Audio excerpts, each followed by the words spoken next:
la rencontre n'a rien donné, mais de toute façon, nous n'attendions pas qu'elle donne quelque chose, puisque la préfète préside le CDEN.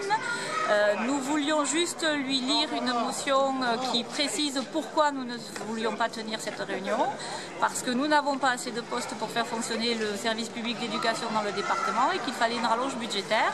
Notre but était d'associer le maximum de partenaires du CDEN à notre boycott, c'est-à-dire les élus du département, les représentants des maires et les représentants des parents d'élèves. Donc elle a coupé court à cette initiative, c'est une première dans le département.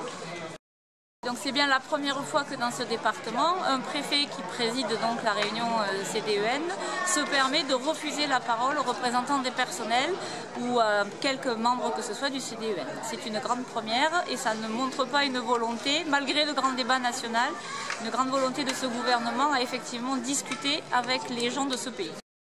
Il n'y a pas vraiment eu de rencontre puisque les syndicats bien sûr avaient annoncé qu'ils boycotteraient, mais la préfète ayant constaté du fait de ce boycott que le quorum n'était pas atteint, elle a levé la séance et est sortie de la salle en n'acceptant pas d'entendre les syndicats qui avaient une motion à lire. J'ai fait beaucoup de CDEN, c'est la première fois que je vois quelque chose comme ça. C'est pas vraiment un sens du dialogue, c'est peut-être vrai du point de vue juridique, mais du point de vue du dialogue social, c'est pas une bonne décision.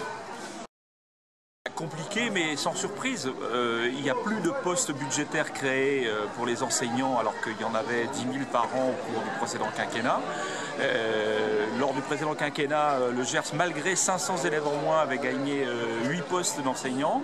Et bien tout ça a été annulé en 2 rentrées scolaires, puisque entre -2 l'an dernier et -5 prévus pour cette année, on aura pratiquement reperdu tout ce qu'on avait réussi à gagner. Donc on ne peut pas avoir un discours national, y compris le président de la République, sur la ruralité et continuer de détruire des représentations de la République en territoire rural.